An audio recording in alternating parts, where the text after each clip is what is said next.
Filipenses, capítulo 2, do verso 1 ao 4.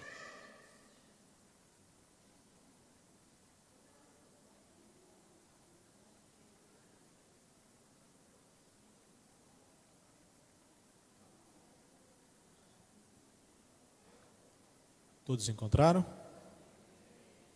Diz assim a palavra do Senhor: Se há, pois, alguma exortação em Cristo, alguma consolação de amor, alguma comunhão do Espírito, se há entranhados afetos e misericórdias, contemplai a minha alegria, de modo que penseis a mesma coisa, tenhais o mesmo amor, sejais unidos de alma, tendo o mesmo sentimento.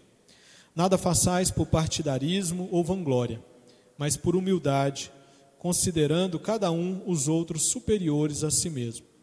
Não tenha cada um em vista o que é propriamente seu, senão também cada qual o que é dos outros. Vamos orar? Pai, nós somos gratos ao Senhor por tudo aquilo que já aconteceu nesse culto de adoração ao Senhor. E agora, Pai, nós pedimos ao Senhor encarecidamente para que o Senhor nos conduza nesse momento de exposição da Tua Palavra, que a nossa atenção possa estar voltada para aprender mais do Senhor. Nós possamos, ó Deus, dedicar esse período para aprendermos daquilo que a Tua Palavra tem a nos ensinar. Para isso, ó Deus, como sempre pedimos, nós carecemos do Teu Santo Espírito para nos iluminar, para dar entendimento da revelação do Senhor, a fim de que, uma vez entendida, nós a coloquemos em prática nas nossas vidas. É no nome de Cristo que nós oramos ao Senhor. Amém. Meus irmãos, existem muitas coisas que são importantes para a continuidade da existência da Igreja de Cristo. A gente poderia citar várias coisas aqui, principalmente a pessoa do Pai, do Filho e do Espírito Santo atuando para a existência da sua igreja. Mas há também uma coisa que ela é vital para a continuidade da igreja, e é a unidade da igreja. Sem unidade, sem comunhão, seria muito difícil, ou até mesmo impossível, a igreja de Cristo continuar existindo. Por isso, quando a gente olha para a palavra de Deus, nós vamos observar que a unidade da igreja, a comunhão do povo de Deus, ela não é algo gerada pelo próprio povo de Deus, mas ela é algo gerada pelo Pai, pelo Filho e pelo Espírito Santo. Então há uma obra do Pai que envia o seu Filho. Esse Filho, ele morre por nós na cruz do Calvário, ele faz toda uma obra da redenção ali na cruz do Calvário, e depois há uma obra do Espírito Santo vindo aplicando essa obra da redenção no coração de cada um e nos unindo a um corpo, a uma igreja, a uma comunidade da fé. Então a gente pode estar certo de que a unidade da igreja, a comunhão da igreja, ela só é possível, ela só é gerada pela ação de Deus, da Trindade, operando na sua igreja. Agora, qual que deve ser a nossa responsabilidade diante dessa realidade? Será que nós não precisamos fazer nada, uma vez que a unidade da igreja ela já foi gerada por Deus, Pai, Filho e Espírito Santo? É claro que nós precisamos fazer algo. A nossa tarefa, a nossa responsabilidade é contribuir para a manutenção da comunhão da igreja. É responsabilidade minha, é responsabilidade sua, contribuirmos para que a unidade da igreja ela possa continuar existindo. Porque a gente entende que isso é importante para uma comunidade da fé como essa, como as igrejas que estão espalhadas por aí, elas continuem existindo. E é sobre essa realidade que esse texto da carta aos Filipenses vai nos falar. Filipenses 2, do verso 1 ao 4, ele está intimamente ligado aos textos que o precederam. No final do capítulo 1, o apóstolo ele expressou o seu ardente desejo de que os cristãos de Filipos vivessem de modo digno do Evangelho.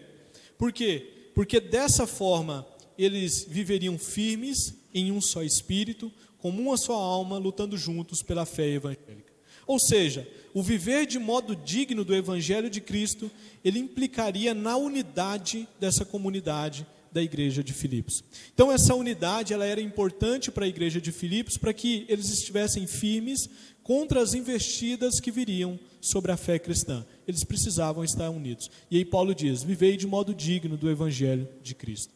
Aqui no capítulo 2, o apóstolo ele vai voltar a sua atenção para a situação da unidade novamente no ambiente da igreja. E aí ele vai enfatizar que é preciso haver uma unidade interna para que a igreja ela possa sobreviver. Então, no primeiro momento, ele se preocupou com a unidade por causa das questões externas, caso aquelas ameaças que vêm contra a fé cristã. Se a gente não encontra uma comunidade fortalecida e unida, ela vai ser vulnerável diante desses ataques. Mas agora, o apóstolo Paulo, então, ele parte e ele olha para a parte interna da igreja. E ele diz, internamente, vocês precisam viver em unidade, em comunhão, para o bom viver de você, o bom andamento de vocês aí nessa igreja. Esses primeiros versos, então, aqui desse capítulo, ele tem um apelo bem emocional da parte do apóstolo. A intensidade que a gente tem aqui parece indicar que haviam disputas dentro dessa igreja, havia falta de unidade dentro dessa igreja. E, infelizmente, quando a gente faz a leitura da carta, a gente vai ver que realmente existia falta de união no ambiente da igreja de Filipos. Era uma igreja que contribuía muito com o apóstolo Paulo, era uma igreja amada pelo apóstolo Paulo, mas mesmo assim existia a falta de unidade dentro dessa igreja. Quando a gente vai para o capítulo 4, principalmente ali no verso 2, a gente vai ter a informação de duas mulheres, Evódia e Síntica, que não pensavam concordemente, ou seja, não havia concordância no pensamento delas. Cada um pensava de um jeito, eram mulheres que trabalhavam em prol da igreja, mas cada um trabalhava de um jeito e com um pensamento diferente. E Paulo, sabendo dessa realidade, ele diz, isso enfraquece a igreja. Isso é ruim para a continuidade da existência da igreja. Então ele procura tratar sobre essas questões logo no início da carta. E lá no final, ele vai fazer um apelo final para que essa realidade pudesse deixar de existir na igreja. Infelizmente, essa dificuldade de falta de comunhão e de unidade no ambiente da igreja, ela não é restrita apenas às igrejas do primeiro século. A gente não fala só de falta de unidade na igreja de Filipos, não. Quando a gente vai para Éfeso, a gente encontra também a falta de unidade naquela igreja. Paulo, no capítulo 4 de Éfeso, ele vai dedicar um trecho do seu texto para falar sobre a necessidade da igreja estar unida.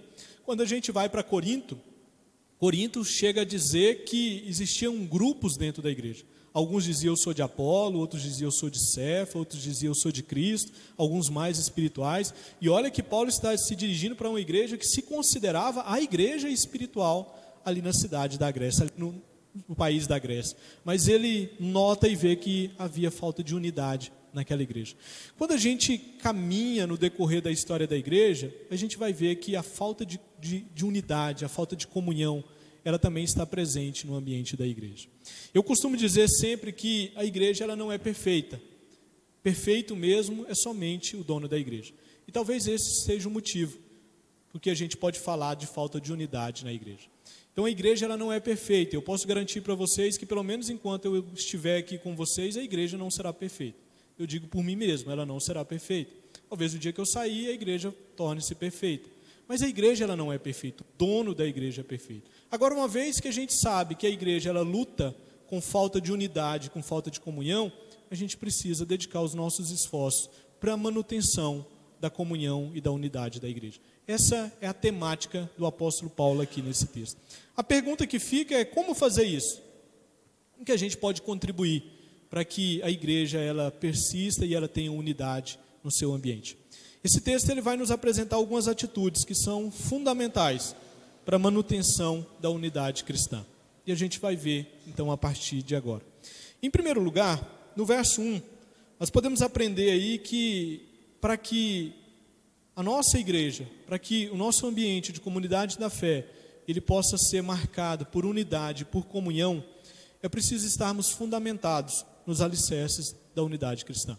Existem alguns alicerces da unidade cristã e nós precisamos estar sobre eles, fundamentados neles, para que nós possamos então viver com essa unidade. É essa a temática que a gente vai encontrar no verso 1 e o apóstolo Paulo vai fazer isso. No verso 1 ele diz, olha, se há, pois, alguma exortação em Cristo, alguma consolação de amor, alguma comunhão do Espírito, se há entranhados afetos e misericórdias. Aqui, o apóstolo ele faz aquilo que ele sempre faz nas outras cartas. Antes de lançar as suas exortações, antes de lançar os seus apelos, ele primeiro lança os indicativos. ele primeiro lança as suas doutrinas. Aqui ele vai fazer a mesma coisa, ele vai lançar as suas doutrinas primariamente. E aí só depois ele vai fazer os seus apelos e as suas exortações. Exortação a gente só vai encontrar a partir do verso 2. No verso 1 não tem exortação, ele vai lançar os alicerces. As doutrinas são colocadas aqui. A palavra se, que é colocada aqui nesse texto, ela seria muito melhor traduzida se a expressão fosse colocada aqui fosse uma vez que. Então, uma vez que há exortação da parte de Cristo, alguma consolação do amor, porque essa expressão se aqui, ela dá a ideia de que se Paulo estivesse colocando em dúvida, né? Se há alguma exortação de Cristo? Não, na verdade há exortação da parte de Cristo. É isso que ele está colocando aqui, olha. Uma vez que existe a exortação da parte de Cristo, o que se espera de vocês é aquilo que eu vou colocar no verso 2. Aquilo que eu vou exortar para vocês fazer. Então, se há consolação em amor, se há comunhão do Espírito, o que se espera de vocês é a conclusão de que vocês vivam em unidade. É essa a ideia que está sendo colocada aqui para a gente. E aí o propósito inicial do apóstolo aqui é relembrar os fatos que impulsionam o viver em comunhão e em unidade na igreja cristã. Quais são esses fatos? Primeiro ele diz, a exortação em Cristo, ou seja, há encorajamento da parte de Cristo. Paulo aqui ele lembra a igreja do status que ela tem de comunidade amada por Cristo. A igreja, ela possui um Cristo, que é o Cristo Jesus, que exorta essa igreja através do seu amor. É um Cristo que quer o bem da sua igreja e mais, essa igreja ela está unida a Cristo Jesus. Todos que fazem parte da igreja foram unidos a Cristo Jesus. Então isso é um alicerce para a nossa unidade. Nós estamos vivendo aqui em um ambiente, nós estamos aqui cultuando ao Senhor em um ambiente onde cada um de nós fomos ligados ao corpo de Cristo. Cada um de nós fomos ligados a Cristo. Então há esse encorajamento da parte de Cristo para nós. Há esse elemento da parte de Cristo para nós. Olha, vocês estão ligados a Cristo. Então há encorajamento da parte de Cristo para que vocês vivam em unidade. Aquilo que Cristo fez por vocês como igreja, unindo vocês.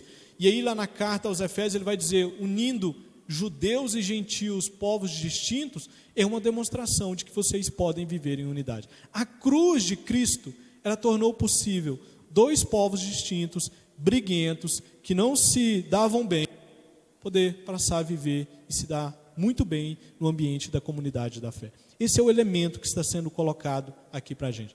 Depois, ele diz que há também consolação de amor. E aqui o que se tem em vista é certamente o amor de Cristo por sua igreja. A igreja ela é consolada diariamente pelo amor de Cristo que é direcionado até ela. Esse amor de Cristo ele deve nos impelir a vivermos em comunhão uns com os outros. Viver em comunhão com os nossos irmãos. O amor de Cristo que foi direcionado a cada um de nós deve nos levar a estar prontos a suportar os nossos irmãos e a perdoá-los. Se Cristo nos amou, sendo nós os piores dos pecadores, por que nós não podemos amar o nosso irmão diante dos seus pecados e diante das suas falhas? O princípio que está sendo colocado aqui é esse. Se Cristo amou cada um de nós não merecíamos o amor dele, mas ele direcionou o seu amor por nós. Por que a gente não pode imitá-lo e fazer a mesma coisa? Diante dessa consolação, diante desse direcionamento do amor de Cristo para nós, por que a gente não direcione esse amor também para os nossos irmãos? Mas há mais. Paulo diz que há também comunhão do Espírito.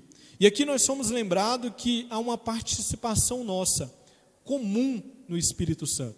Nós sabemos, biblicamente, que nós fomos batizados pelo Espírito Santo no ato da nossa conversão. O mesmo Espírito ele foi dado a todos como selo e como penhor da nossa salvação em Cristo Jesus. Efésios 1, verso 13, 14, fala dessa realidade. O Espírito Santo ele foi dado a cada um que faz parte da comunidade da fé, como selo e penhor. Então o Espírito Santo ele foi despejado sobre nós, ele foi derramado sobre as nossas vidas. Cada um de nós tem a atuação e a presença do Espírito habitando em nós. E aí, o ponto que é colocado aqui pelo apóstolo é, o Espírito Santo ele é o elo de comunhão de vocês. Vocês adoram o mesmo Deus, vocês foram ligados por meio da obra de Cristo, e vocês estão juntos em comunhão, porque o Espírito Santo habita em vocês. É aquele que impulsiona vocês a viverem em comunhão, e viverem em comunidade, viverem firmes na caminhada cristã. Ou seja, há a comunhão do Espírito para cada um de nós. Lá em Efésios 4:4, Paulo diz que há um só corpo e um só Espírito. Então o mesmo Espírito que habita em mim é o mesmo Espírito que habita no meu irmão.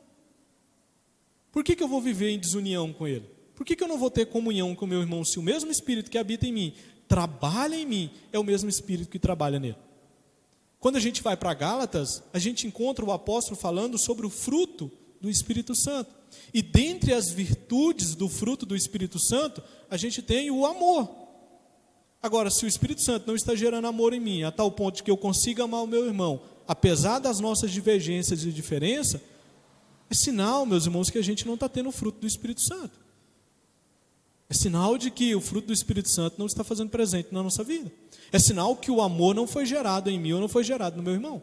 Porque se o fruto do Espírito Santo é evidenciado na nossa vida, a gente precisa amar uns aos outros. Há comunhão do Espírito Santo no ambiente da igreja. O Espírito Santo ele foi nos dado como esse elo de ligação. É o mesmo Espírito que habita em mim, é o mesmo Espírito que habita no irmão.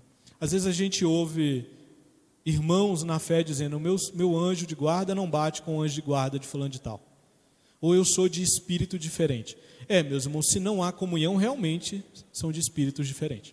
Porque se fossem do mesmo espírito, não há porquê, não há comunhão. Não há porquê. Porque o mesmo espírito que habita em mim, trabalha em mim, é o mesmo que está habitando no meu irmão e trabalhando no meu irmão. O que impede eu de me relacionar com ele? Qual que é o impedimento de me relacionar com ele? Mas há mais. Paulo ele diz que há também entranhados afetos e misericórdia. A palavra grega traduzida aqui por afeto significa literalmente as entranhas humanas, e elas são consideradas como a sede da nossa vida. Então isso nos fala de um profundo sentimento de compaixão. E a palavra misericórdia aqui, ela nos fala de uma profunda simpatia pelo sofrimento de alguém. O ponto é que todos esses sentimentos Jesus Cristo teve por cada um de nós. Todos esses sentimentos estão presentes na ação de Cristo pela sua igreja. Ele teve grande compaixão por mim, ele teve simpatia por mim, ele continua tendo simpatia por mim.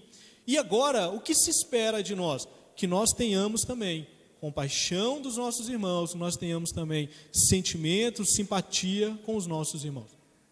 Mas o meu irmão me machucou, me feriu, fez isso comigo, falou aquilo. Ok, meus irmãos. A gente precisa ter compaixão com os nossos irmãos. A gente precisa ter misericórdia com os nossos irmãos. O grande problema da fé cristã é a falta de misericórdia que a gente tem com o outro. A gente prega sobre amor, mas por vezes a gente não pratica o amor. A gente fala muito sobre misericórdia, mas por vezes a gente não age com misericórdia com o nosso irmão. E aí eu me lembro de Mahatma Gandhi.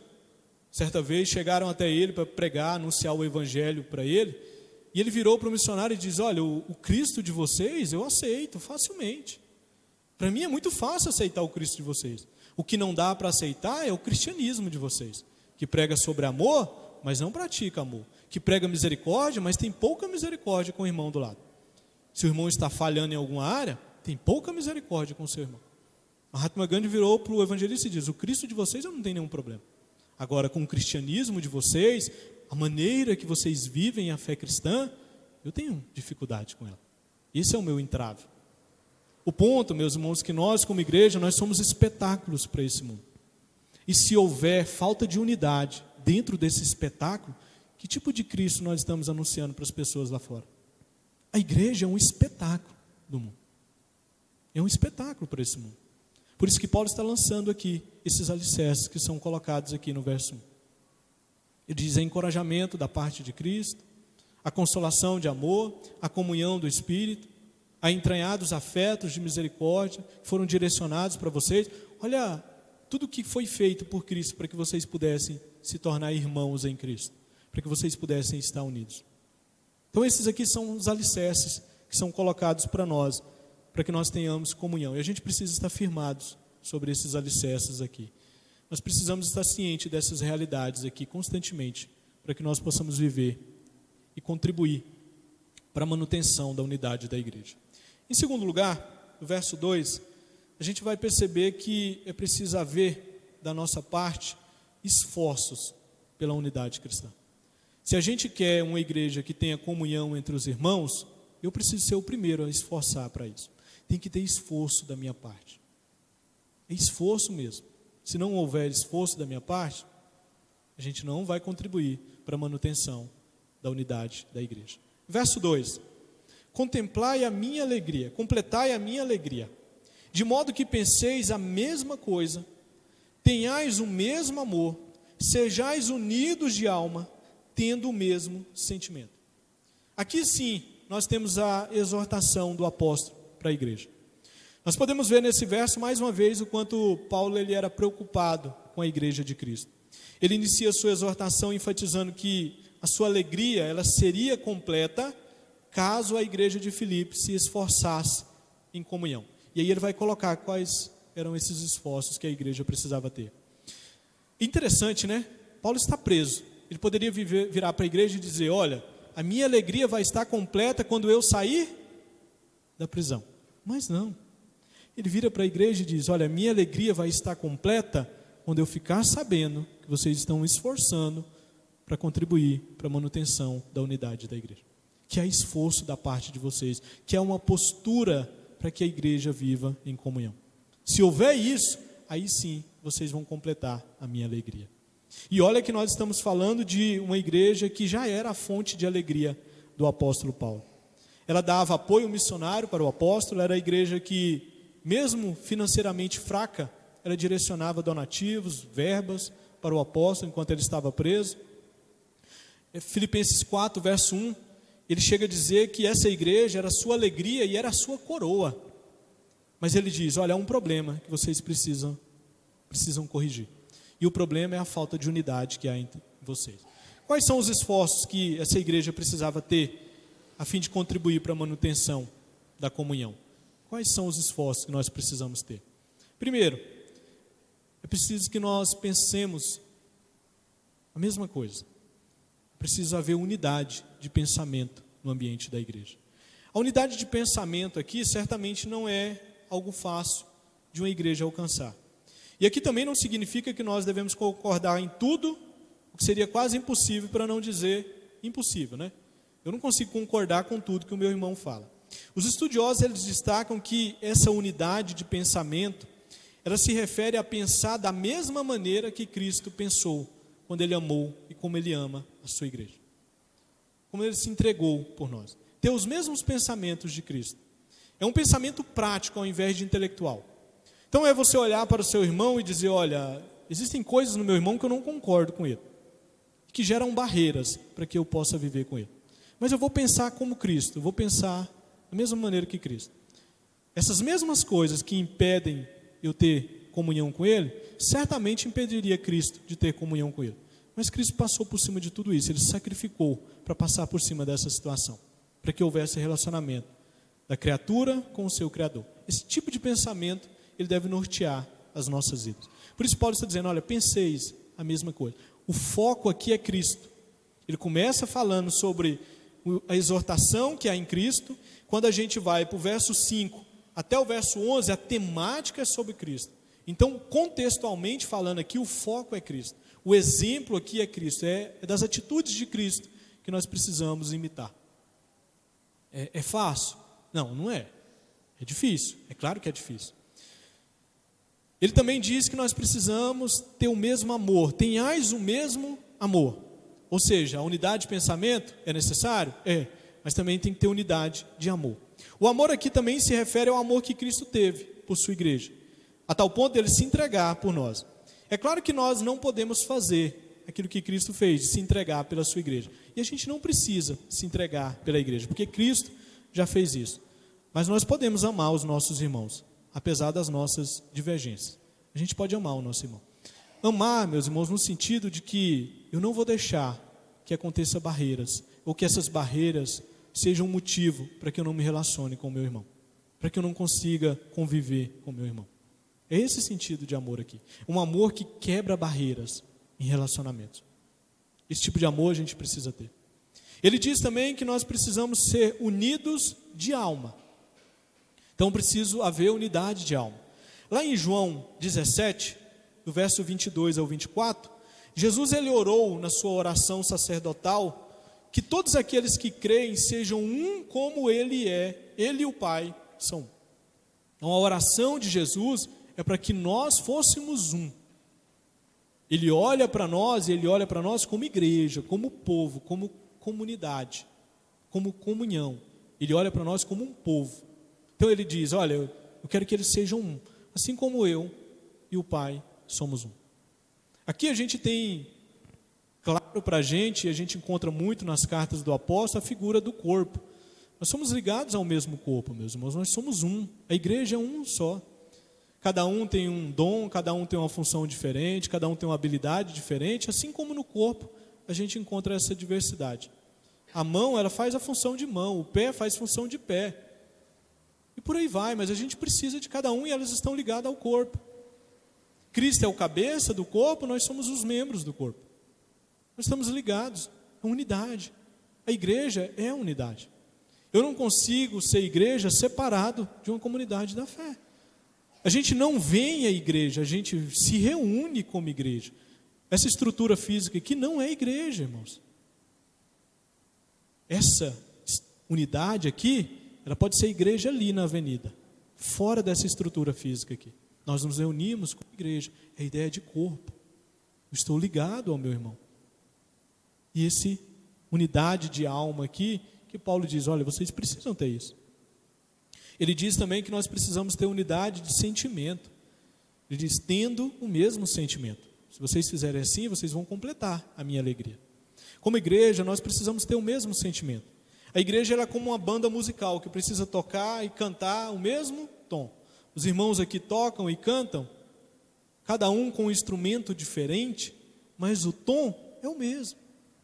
Ah não, mas eu toco violão, então eu vou fazer o meu tom. E eu vou tocar as notas que eu quero. Não, mas eu toco teclado, é diferente do seu instrumento. Não, então eu vou fazer aquilo que eu acho que deve ser feito. Dá certo? Os músicos aí podem dizer, dá certo? Não dá. Mas é diferente, um instrumento do outro é diferente, mas a gente precisa andar na mesma sintonia. Os instrumentos não precisam estar no mesmo tom. A igreja é assim. A ideia de ter o mesmo sentimento é isso. Nós não somos rivais, meus irmãos, no reino de Deus. Nós somos parceiros. Por isso a gente pode ajudar sim um irmão que está precisando. Nós não somos rivais. Há uma corrida da fé cristã, há uma carreira que nos foi proposta. Algumas traduções colocam como corrida, e também é bem traduzido. É uma corrida, não é de quem chega primeiro. A ideia é de que há um esforço para chegar até a linha de chegada. Há um esforço para chegar ali na reta final. Há uma corrida que nós precisamos fazer. Mas nós precisamos, meus irmãos, ter o mesmo sentimento. Nós não somos rivais uns dos outros.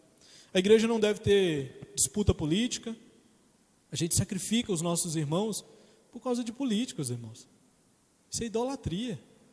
A gente deixa de ter comunhão com o nosso irmão se ele vota num político diferente da gente. Onde já se viu isso? Não, eu não vou conversar com aquele irmão, eu não vou ter relacionamento com ele porque ele vota no Lula. Não, porque ele vota no Bolsonaro. Então eu não vou conversar com ele. Não. Algo mais forte nos ligando, meus irmãos. Algo muito mais forte nos ligando.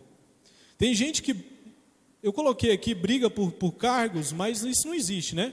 Brigar por causa de um cargo na igreja, acontece o contrário. Briga para não se ter cargo. A gente fala que, irmãos, a igreja precisa de ter uma pessoa atuando nessa área. Aí você vê os irmãos brigando para não atuar. Brigam para não ter cargos na igreja. Antigamente brigavam, né, por cargos. Poderia voltar, né, essa briga dentro da igreja, mas não tem mais. Hoje em dia você fala, tem um cargo aí disponível, alguém topa? Aí você começa a ver o irmão brigando. Não, eu não posso, mas fulano poderia estar lá. Ó. Fulano tem tempo. Eu trabalho, fulano não trabalha, ele poderia estar lá. Briga acontece por causa disso. Ciúmes, meus irmãos, a gente tem na igreja. Eu sou veaco com foto. Se eu saio com alguns irmãos aqui da igreja, eu não tiro foto, evito tirar foto, porque eu sei que dá ciúme na igreja. E olha que eu não sou ninguém. Quem é o Edgar? Para ciúmar do Edgar. Mas para evitar, porque eu sei que tem no ambiente da igreja, a gente não tira foto. Em casa é proibido foto. Eu vou fazer uma viagem agora, vocês não vão saber como é que foi a viagem, porque eu não tiro foto, irmãos. Porque o povo de Deus parece que tem um ciúminho um do outro. Para que isso, irmãos? Inveja, a gente encontra isso. E tudo indica, meus irmãos, que não há o mesmo sentimento. Porque se um tem inveja, o outro tem ciúme, o outro tem isso, o outro tem aquilo, é sinal que os sentimentos são diferentes. Paulo está dizendo, tem o mesmo sentimento. Tenham amor um pelos outros. Deixe que as barreiras de divergência acabem com a unidade de vocês, que o amor de vocês seja capaz de transpor essas barreiras. Então, todos esses elementos que são colocados aqui, todas essas exortações, elas produzem unidade. Mas para que isso aqui aconteça, meus irmãos, tem que haver esforço da nossa parte. A gente tem que se esforçar para ter o mesmo sentimento. Tem que ter esforço da nossa parte. Então, unidade na igreja ela é alcançada por meio de esforço. Para que essa unidade fosse alcançada de modo satisfatório, de modo real, Cristo teve que fazer o maior dos esforços. Ele teve que morrer na cruz do Calvário para unir judeus e gentios na mesma igreja. Ele fez o maior dos esforços. Agora, será que a gente não pode se esforçar da nossa parte? Não, eu não convivo com meu irmão. O espírito dele é diferente do meu. Meu Deus. Por fim, meus irmãos, verso 3 e 4, a gente entende que é preciso haver da nossa parte humildade para conseguirmos abandonar atitudes que destroem a unidade cristã. Falta-nos humildade para abandonar atitudes que destroem a unidade cristã. Verso 3 e 4. Nada façais por partidarismo ou vanglória, mas por humildade, considerando cada um os outros superiores a si mesmo. Não tenha cada um em vista o que é propriamente seu, senão também cada qual o que é dos outros. Aqui nesses versos está muito claro que a ênfase é na humildade. Se a gente quer unidade, a gente precisa de humildade. Até rima, né? Se a gente quer unidade, a gente precisa de humildade. É por meio dela que nós vamos conseguir abandonar algumas atitudes que destroem a comunhão dos irmãos. O reverendo Hernandes Dias, ao comentar esse texto, ele destaca que a humildade é o remédio para os males que atacam a unidade da igreja. O remédio para os males que atacam a unidade da igreja é a humildade por parte dos irmãos. Observem nos versos 3 e 4 que o apóstolo exorta a não fazermos coisas por partidarismo ou por vanglória, ou seja, evitemos atitudes interesseiras e de autopromoção, porque se a gente fizer isso, não é humildade, é orgulho, é arrogância da nossa parte. Então, ao invés de termos essas atitudes, nós precisamos ter atitude de humildade, estando pronto até a considerar os outros superiores a nós mesmos. O humilde, ele faz isso. Mesmo sabendo que o outro não é superior a ele, ele considera o outro superior a ele. Ele está pronto para isso. Ok, tudo bem. E ao mesmo tempo, a gente precisa ter a nossa atenção voltada, não apenas para os nossos interesses, mas também para os interesses dos outros. Em outras palavras, é necessário também notarmos e considerarmos as necessidades dos outros. Isso é viver em humildade. Reparem, meus irmãos, que tudo isso só é possível se nós agirmos com humildade. A questão é que ser humilde ou ter humildade não é uma tarefa fácil. Alguém aí acha fácil ser humilde? Há quem diz que a humildade é uma daquelas coisas que, se você acha que a tem, é sinal de que você não é humilde. Tem gente que é tão humilde que ele se orgulha da sua humildade. Então, se você acha que você tem humildade, já é um bom sinal de que você não tem ela. Porque ela é difícil de ter. O Steve Laus, ao comentar esse texto, ele diz que os gregos nem sequer tinham uma palavra para expressar o sentido de humildade.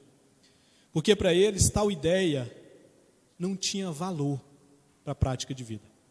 O conceito era totalmente estranho aos gregos e era abominável para os romanos. Meus irmãos, a palavra humildade, ela foi cunhada pelos cristãos. E tudo indica que foi Paulo o primeiro a usar o termo humildade com o sentido que ela possui hoje em dia. Os gregos não queriam nem saber de humildade. Os romanos, muito menos. Humildade é coisa de cristão mesmo.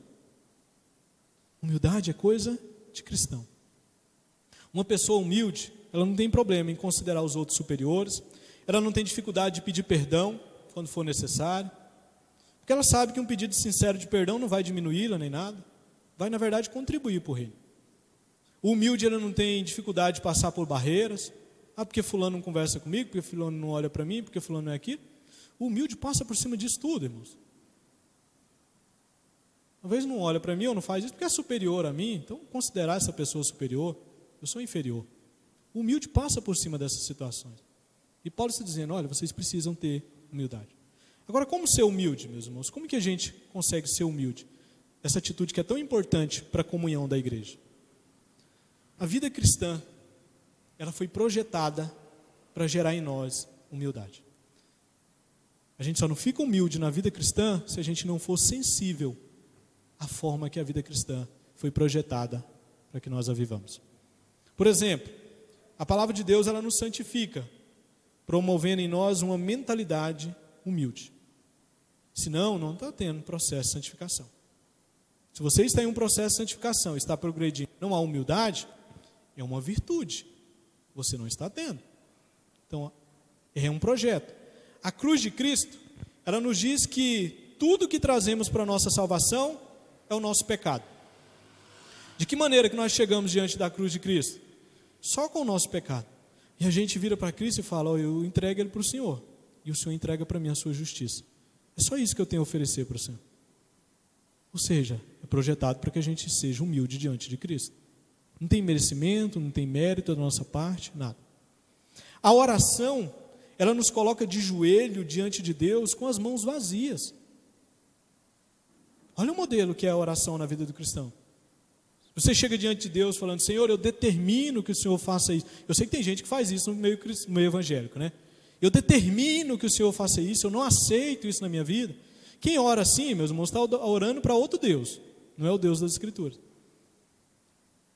A oração, ela foi projetada para gerar em nós humildade, para que você chegue diante de Deus e diga, Senhor, eu sou um pecador, pobre e miserável. Agora, se for da graça do Senhor, da bondade do Senhor, se o Senhor puder agir em tal área da minha vida, ficarei muito grato.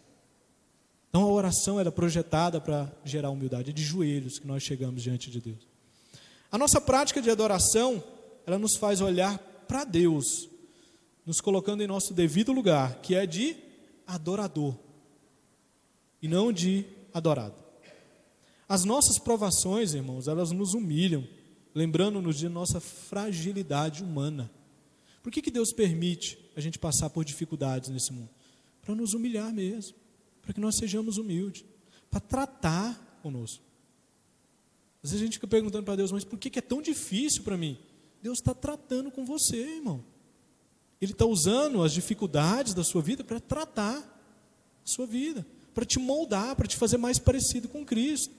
E se tem alguém que era humilde e é humilde, é Cristo, exemplo de humildade. Ou seja, é impossível passar pela vida cristã sendo orgulhoso. Na vida cristã só há lugar para humildade.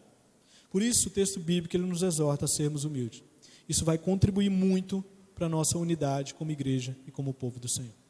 Se a gente tiver uma atitude de humildade, a gente não vai fazer as coisas por partidarismo, por vanglória, a gente não vai se considerar maior do que os outros, a gente vai ter atenção pelo nosso próximo. A humildade é o fio condutor para essas atitudes na nossa vida. Para lutarmos, melhor dizendo, contra essas atitudes negativas na nossa vida. Para finalizar, algumas aplicações. Esse texto ele deixa claro a nossa responsabilidade pela manutenção da unidade da igreja. É nossa responsabilidade contribuirmos na manutenção da comunhão da igreja. É minha e é de vocês. Aqui é preciso destacar que nem todos na igreja terão a mesma intimidade uns com os outros. Isso é claro. Nem todos. É normal sermos mais íntimos de alguns irmãos e menos íntimos de outros. Isso é normal. Isso é muito normal. E isso acontece por causa da nossa personalidade, interesse comum e experiência de vida. Às vezes você tem o mesmo interesse que um irmão da igreja tem. E aí o que é normal é que você tenha mais intimidade com ele do que com outro, que tenha interesses diferentes. No entanto, nós não podemos esquecer que nós somos chamados a amar todos os nossos irmãos, tendo mais intimidade com ele ou não. Nós somos chamados a lutar contra as barreiras que são levantadas para a nossa comunhão. Então, vai ter gente que você vai ter mais intimidade, mas aquele que você não tem mais intimidade, não deixe nenhuma barreira atrapalhar a sua comunhão com ele e a sua unidade com ele. Nós também precisamos estar prontos, como igreja, a lutar contra alguns inimigos da unidade cristã. Por exemplo, a gente tem o partidarismo que Paulo fala aqui no verso 2. O partidarismo, meus irmãos, é a mentalidade de que eu só dedico a minha contribuição na igreja se for com a pessoa tal. Se for com uma outra pessoa, eu não vou dedicar. Quem é que vai estar na frente do trabalho? É o pastor Edgar? Estou fora. Se fosse o pastor Osmar, eu estaria junto. Quem é que vai estar na frente do trabalho? É o presbítero tal? Estou fora. Se fosse outro presbítero, eu estaria junto. Isso é partidarismo. Isso estava presente na igreja de Corinto. Paulo vira para os coríntios e diz: quem é Pedro? Quem é Cefa? Pedro e Cefa, ou melhor, quem é Apolo? Quem é Cefa? Pedro e Cefa eram os mesmos. Quem é Paulo? Quem são esses? Só plantaram. A contribuição deles foi essa. Só de plantar, de regar. Mas quem é que dá o crescimento? É o Senhor. Então, deixe de partidarismo, irmãos. Não é porque você não concorda 100% com a pessoa que você não pode atuar com ela no trabalho do reino. Não, mas se for fulano de tal, eu estou fora. Se for o pastor tal, eu estou junto. Aí eu estou junto, porque eu concordo com tudo que ele fala, assino embaixo, eu estou junto. Se for outro, estou fora. Pergunta que fica é: o reino ganha o que com isso? O que o reino de Deus ganha com isso? As duas mulheres, a gente vai chegar no texto de Filipenses 4, Evódia e Cíntia, eram extremamente trabalhadoras na igreja de Cristo. Mas eram uma fazendo uma coisa, outra fazendo outra, um partido de uma, um partido de outra. Havia partidarismo ali. E isso estava trazendo problemas para a igreja. Outro exemplo que a gente tem é a prática do cada um por si, Deus por todos. Já viu isso no ambiente da igreja? Esse dizer popular, ele não deve se encaixar com a vida da igreja. Essa ideia de cada um por si, Deus por todos. Se nos engajarmos no serviço de Deus sem unidade, meus irmãos, a unidade cristã, ela vai sofrer. Não, eu vou fazer isso, mas eu faço por mim, eu tenho contribuído do meu jeito, pastor. A minha contribuição é essa. Pois é, irmão, a gente precisa do Senhor para somar com outros irmãos aqui. Não, eu não trabalho com outras pessoas, eu trabalho sozinho. Pastor, é cada um por si, Deus por todos. Isso é péssimo para a igreja de Cristo. É difícil, meus irmãos, a obra de Deus avançar quando cada um puxa para um lado.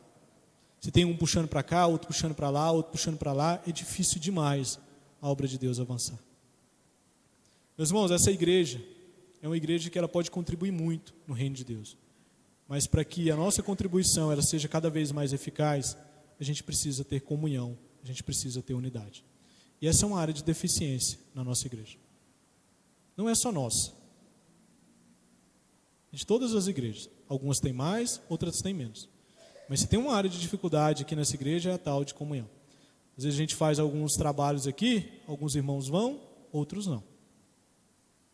E a gente sabe o real motivo do porquê que não vão. Falta comunhão, falta unidade. Essa igreja não é perfeita, mas a gente precisa lutar contra isso. Essa igreja é um espetáculo para o mundo lá fora. E se eles olham para nós e vê falta de unidade na nossa conduta cristã, nós estaremos dando um péssimo testemunho para a sociedade. E a nossa contribuição no reino não será tão eficiente como ela poderia ser. A igreja precisa ser unida em um só propósito. E o nosso propósito é glorificar a Deus. Agora a gente glorifica a Deus de várias formas, pregando o evangelho, contribuindo com a sociedade e por aí vai. Mas nós precisamos estar unidos em um só propósito. A gente precisa mudar como igreja mesmo.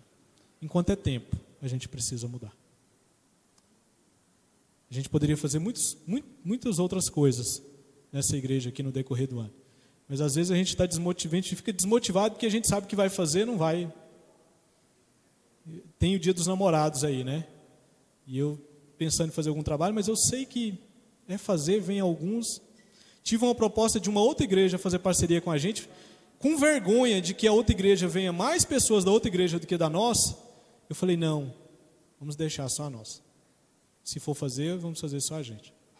Porque a gente sabe que tem gente que topa, outras pessoas não topam. Falta de unidade na igreja. Isso, meus irmãos, vai danificando a igreja de Cristo. Vamos orar. Pai, nós agradecemos o Senhor pela Tua palavra, que é viva, que é eficaz, que não passa a mão nas nossas cabeças, mas que nos exorta, nos ensina a vivermos de um modo digno do Evangelho do Senhor, a vivermos de acordo com o projeto que o Senhor tem para a existência da sua igreja. Pai, que o Teu Santo Espírito venha nos ajudar, que as barreiras que têm gerado inimizade na nossa igreja venham ser derrubadas, que nós possamos ter comunhão uns com os outros, que nós possamos estar unidos, Pai, em um só propósito, que nós possamos estar unidos nas atividades da igreja que contribuem para o reino, para o desenvolvimento, para o testemunho dessa igreja. Que aconteça, ó Pai, unidade, que aconteça esforço da nossa parte pela unidade da igreja. Pai, que o Teu Santo Espírito venha nos fortalecer. Teu Santo Espírito habita em cada um de nós. Ele é o elo de ligação entre cada um de nós, o elo de unidade de cada um de nós. Que o Teu Santo Espírito venha agir, venha despertar em nós o desejo, o esforço e a humildade para zelarmos pela unidade da igreja. É no nome de Cristo que nós oramos ao Senhor. Amém.